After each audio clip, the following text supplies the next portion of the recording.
They told me the house had been abandoned for over 30 years. A sprawling, decaying mansion just outside the city, hidden behind rusted gates and wild, creeping ivy. I was hired to guard it from squatters or thrill seekers. A night guard, 1 week. Just stay inside from 6 p.m. to 6 a.m. Walk the grounds, log anything unusual. They said it was empty. They lied. The pay was obscene. They handed me the first envelope before I even stepped through the gate. Cash, crisp, clean notes that smelled nothing like that house. I should have walked away. The first evening, I arrived early, just before the sun dipped behind the horizon. I stood at the front gate and stared at the mansion. The windows were black, like blind eyes staring back. One of the shutters moved, but I told myself it was the wind even though there was no wind that day. The lock on the gate clicked open on its own when I touched it. Inside, the house was colder than outside. Not just in temperature, cold in a way that sinks into your skin. A kind of dead quiet that felt personal, like I had walked into a place that remembered pain. Dust coated everything, but there were no cobwebs. That should have been the first sign something was wrong. A place like this should be choked with webs. I made my rounds. The flashlight cut through the dark, but barely. Every beam felt like it was swallowed by the shadows. Floorboards groaned even when I didn't move. I kept hearing creaks behind me, soft and hesitant, as if someone or something was learning to mimic my steps. The living room had a grand piano, untouched for years. I brushed my fingers over the keys. Nothing. Hours passed, but time moved strangely in that house. My watch ticked slower. My phone had no signal.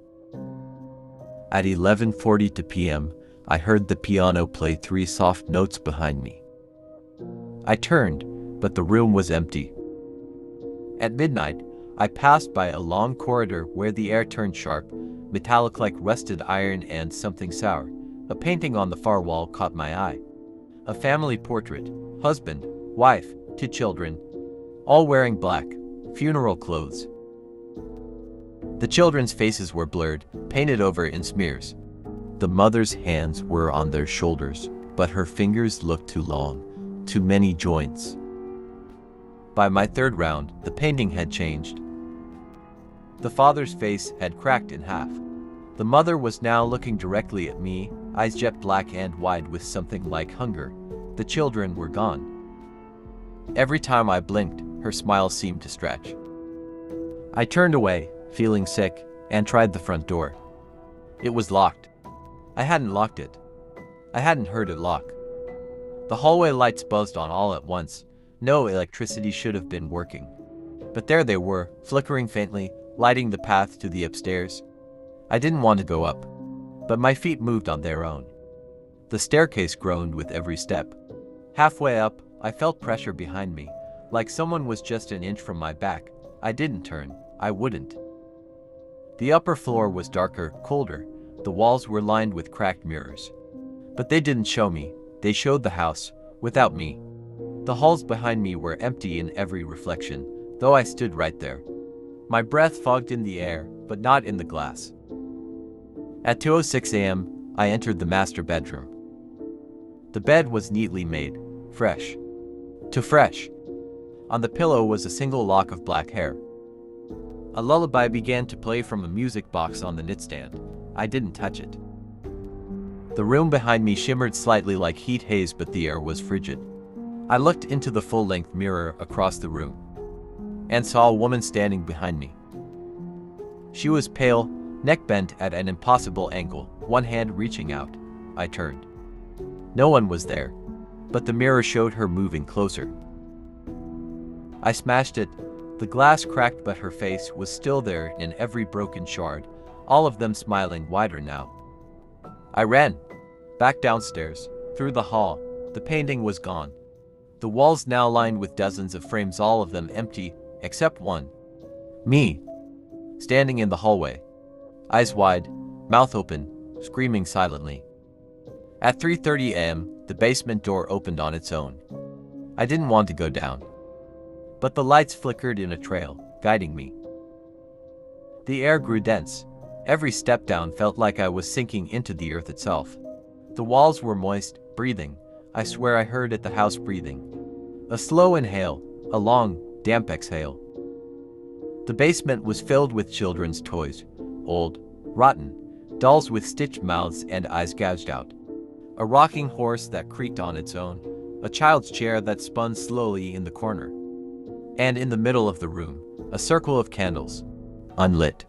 Then, all at once, they burst into flame. In the flickering glow, I saw writing on the wall, carved deep. She never left. I turned and saw her again, the woman from the mirror. Now full, solid, walking toward me, limbs jerking like a broken puppet. Her feet didn't touch the floor. Her face twisted, wrong. She didn't blink. I backed away, heart pounding, stumbling up the stairs. The candles flared and then died. Darkness swallowed me whole. I don't remember getting out of the basement. I only remember suddenly being back in the foyer, cold sweat running down my back. All the lights were off.